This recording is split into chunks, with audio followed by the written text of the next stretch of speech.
E aí, gente, tudo bem? Sejam bem-vindos a mais um vídeo do Parabólica. Eu sou o mesmo, Pedro Renó, professor aqui de História. Feliz Ano Novo, primeiro vídeo do ano.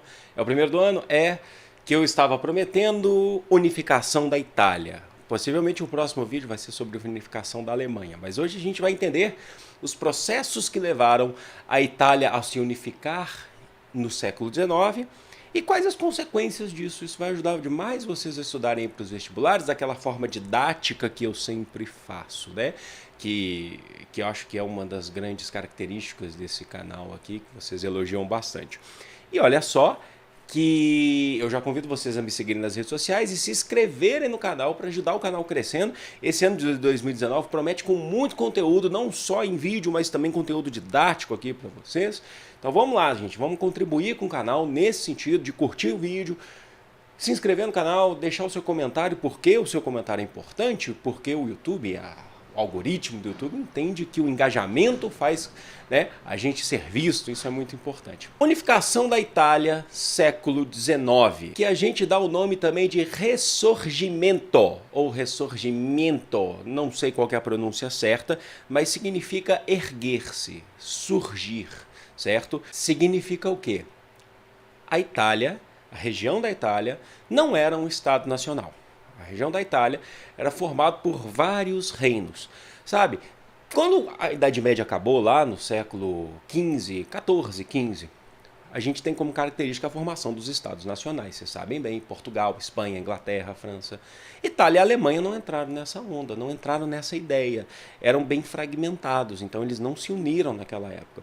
E qual que é a vantagem de se ter um estado nacional?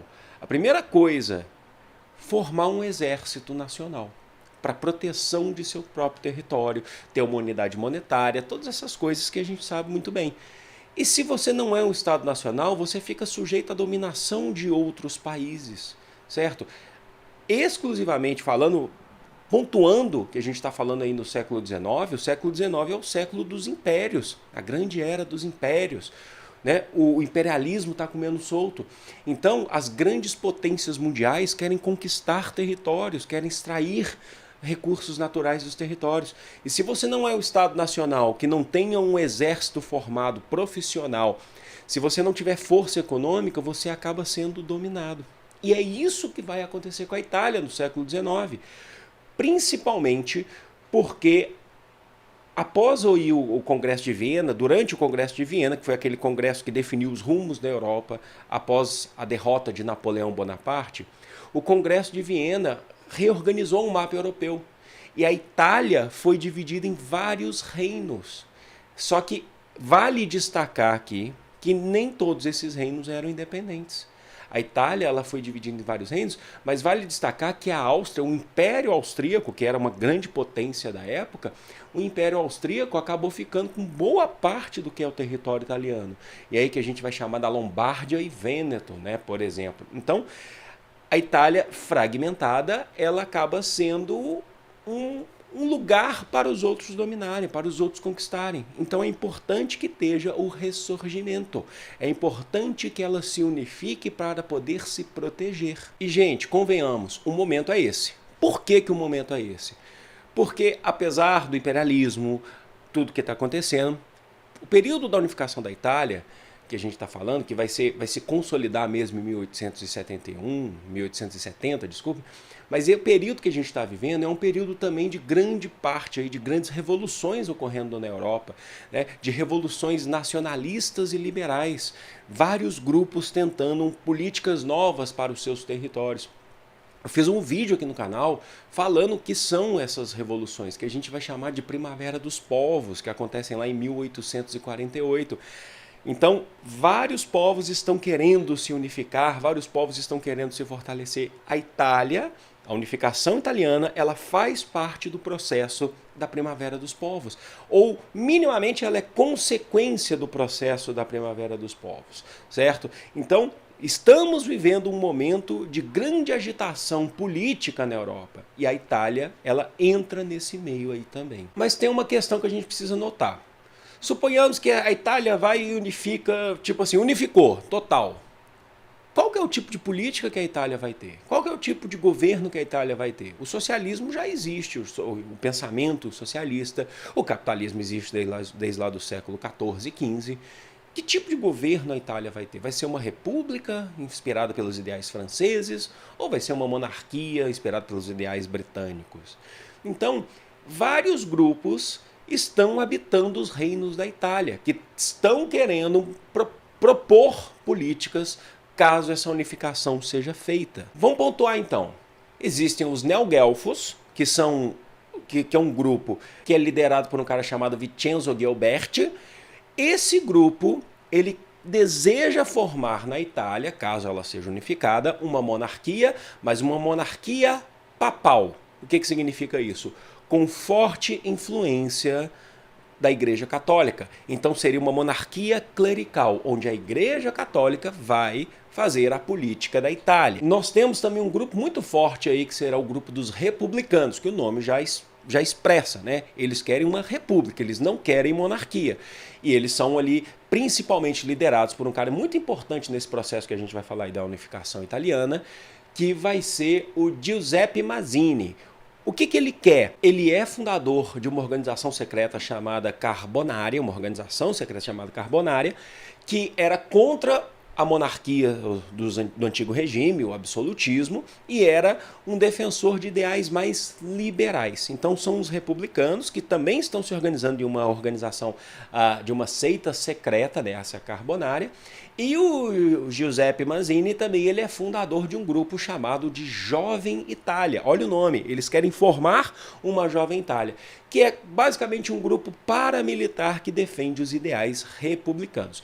Para quem quiser saber, eles estão bem localizados mais ao sul da Itália. E nós temos os monarquistas, né? Aí seriam os monarquistas mais puros no sentido da palavra, sem ser com aquela relação papal. Os monarquistas que são liderados principalmente por um rei chamado Emanuel II, que era rei, herdeiro e se tornou rei do reino de Piemonte-Sardenha, localizado ao norte do território ali dos reinos da Itália. Certo? Nesse reino eles propõem uma monarquia muito baseada no que era o que estava acontecendo na época também, dos famosos déspotas esclarecidos, tinha uma presença liberal, mas mesmo assim se mantinha um sistema monárquico, um sistema de monarquia. E esse reino era um reino muito, talvez o mais avançado da Itália, de todas as regiões. Por que eu estou dizendo isso? O norte da Itália, onde tinha o reino aí de Sardenha, o norte da Itália já era bem mais avançado em alguns aspectos. Avançado em poder militar, era avançado também em um poder industrial, ali já estava ocorrendo um processo de revolução industrial, então eles tinham um sistema um pouco mais desenvolvido.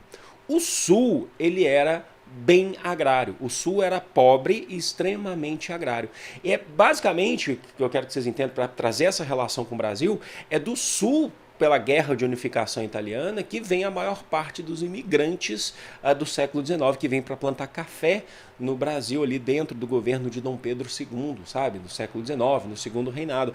Vem do sul porque estão fugindo de um processo de guerra violento que aconteceu na Itália. E como ali eles tinham poucas estruturas, eles tinham poucos recursos, a maior parte da população que veio para o Brasil, principalmente no século XIX, veio do sul da Itália, das regiões mais pobres, as regiões menos favorecidas economicamente e socialmente da Itália. Pois bem, então a gente já sabe, a gente já tem uma divisão territorial, a gente já tem uma divisão política ali dos reinos da Itália. Como que vai acontecer essa guerra? Parte do norte. Tá? O processo de unificação aí mais forte que a gente está falando parte do norte, do reino de Piemonte-Sardenha, que ataca a Áustria para poder conquistar aquelas regiões que eu falei para vocês que a Áustria tinha ficado pelo Tratado de Viena, que é principalmente a região de Lombardia e a região de Vêneto. Só que eles acabam perdendo essa guerra. Então, Piemonte-Sardenha sofre uma primeira derrota, perdendo para a Áustria. Só que em 1859, através de um conde ali do território, que era primeiro-ministro, na verdade, do reino de Piemonte-Sardenha, o conde Cavour, ou Cavour, eu não sei qual que é a pronúncia certa, ele consegue apoio da França de Napoleão III. Olha, não é o Napoleão Bonaparte, guardem bem isso. como eu falei para vocês, está no card aqui para vocês o link sobre a Primavera dos Povos, o vídeo que a gente fez, que eu explico quem era Napoleão III. Na verdade, ele era sobrinho de Napoleão, que governava a França. O Napoleão III apoia o reino de Piemonte-Sardenha, através aí do conde que faz essa relação. Eles atacam a Áustria para poder conquistar os mesmos territórios que a gente falou agora há pouco, que seria a Lombardia e Vêneto. Mas foi assim, Napoleão III falou assim, também, eu só vou te ajudar a atacar porque eu quero? Não, ele pediu algo em troca, existe um pagamento. Em troca, o reino de Piemonte-Sardenha deveria ceder o território de Nice e Saboia para a França. Tá? Então, assim, é uma troca. Você me ajuda a conquistar ali, eu te passo um território quando a gente conquistar e eu deixo esse território ficar com você. E a partir desse processo, vendo que o reino de Piemonte e Sardenha está forte, conquistando aí parte da Áustria, territórios que foram pegos pela Áustria, o que acontece? Outros territórios que estavam pertencentes à Áustria, que foram dominados pela Áustria, como a Toscana, Parma, entre outros territórios, também decidem aderir ao movimento de unificação italiana, mas eles estão atrelados à Áustria. Então, para eles, dentro do território deles, eles fazem um plebiscito e eles decidem aderir ao movimento, se libertarem da Áustria e partir para a unificação italiana, o ressurgimento. E é nesse processo que os republicanos lá, do movimento Jovem Itália, da Carbonária, da organização secreta, que era lá liderado por um cara chamado, que eu falei para vocês, que é o Giuseppe Mazzini, ele percebe que o reino de Piemonte-Sardenha, dos monarquistas, está muito mais forte, então a proposta dele é mais forte para a unificação, e ele resolve aderir ao movimento. Então o republicanismo italiano, aí do Giuseppe Mazzini, adere ao movimento de unificação agora do Emanuel II, que é o rei de Piemonte e Sardenha.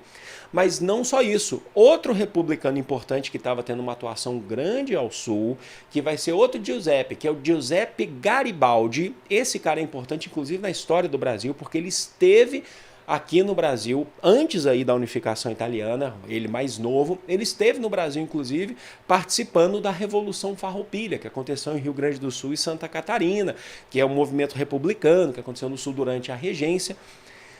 O Giuseppe Garibaldi, não é o Giuseppe Mazzini, mas o Giuseppe Garibaldi, ele conquista dois reinos ao sul da Itália. Lembra que eu falei que o sul da Itália era mais pobre? Que é o reino das duas Sicílias, ou as duas Titílias. Ele conquista e ele adere também ao movimento. Então nós estamos tendo agora a unificação do sul e do norte. E no mesmo ano que o Giuseppe Garibaldi anexa as duas Sicílias ao território do norte, que é 1861, o que vai acontecer? O rei Emanuel II de Piemonte-Sardenha se autoproclama rei da Itália, território agora unificado, o rei da Itália. Não acabou por aí, então nós temos esse processo. Reparem que eu estou falando para vocês que nós temos um processo inicialmente de republicanos, nós temos ali os neoguelfos, que seriam os que queriam uma monarquia papal, que daqui a pouco eu vou falar um pouco mais deles, né, porque parece que eles ficaram meio desprendidos da história, isso aqui não. E nós temos aí agora, e também o Emanuel II, que é o rei de Piemonte e Sardenha. Então nós temos os monarquistas com republicanos se aliando para unificar norte e sul. E eles ainda estão buscando mais território ainda lá, que ainda ficaram com a Áustria. A Áustria pegou vários territórios do que seria a Itália. Eles vão ter apoio da Prússia para tentar fazer mais guerras contra a Áustria, para tentar anexar mais territórios ainda. Só que em 1871, ainda não acabou o processo de unificação, ainda tem coisa para falar, ainda tem territórios para serem anexados. Em 1871, Emanuel II, agora o rei da Itália, não estamos falando mais de Piemonte e Sardenha, nós estamos falando da Itália.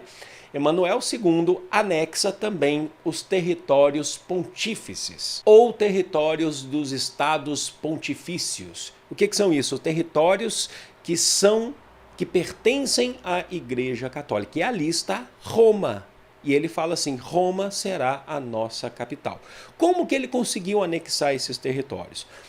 os territórios dos estados pontifícios estavam sob domínio francês ali, que eu falei para vocês, do Napoleão III.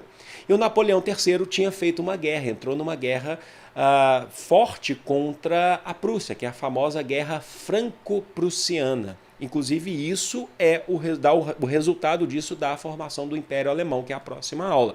E a França foi humilhada nessa guerra franco-prussiana. Eles perderam feio essa guerra. A população se sentiu muito humilhada com isso. O que vai acontecer? Então os franceses não puderam olhar para os territórios, para os estados pontifícios. Os franceses não puderam cuidar desses territórios. E aí é nesse processo que a Itália vai lá e anexa e transforma Roma em sua capital. Roma passa a ser a capital italiana em 1871. E é lógico que isso é contrariando todos aqueles ideais dos neoguelfos que eu falei para vocês, que queriam uma unificação italiana papal, certo?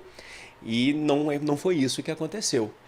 Mas então a Igreja Católica não havia reconhecido a unificação por conta desse processo. Ela não aceitou essa dominação italiana, ela não reconheceu a dominação. Sabe quando que eles foram reconhecer a unificação italiana? Você passa do século XIX e entra no século XX. Em 1929, o Papa Pio XI vai fazer um acordo já com, depois o Duce, né, que seria já o líder, o ditador italiano, já num processo um pouco diferente, chamado Tratado de Latrão. Né? O líder é o Benito Mussolini, aí o fascista Benito Mussolini, ditador fascista.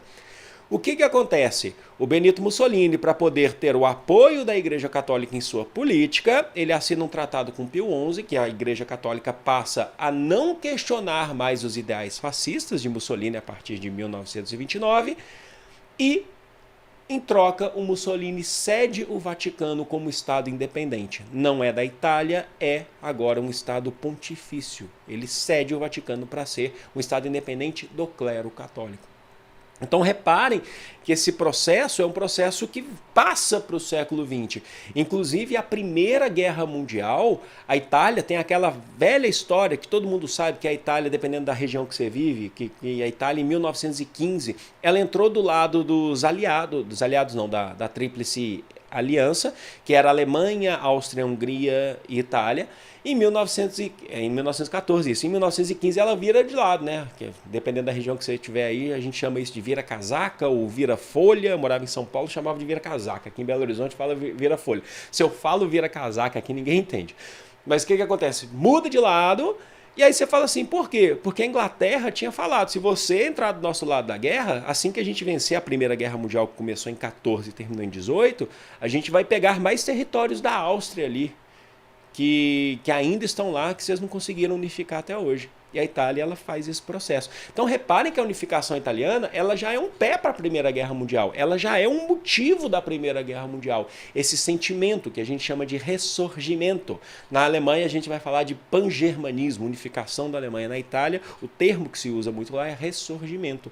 Então reparem como que esse processo é um processo que vai aí durante metade do século XIX e só vai ter assim uma resolução mesmo no século XX. Espero que vocês tenham entendido, espero que vocês tenham gostado.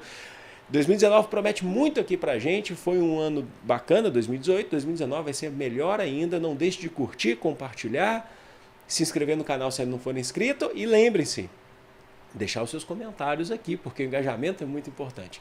Foi um enorme prazer. Gente, beijo, fui! E não tô suando, hein?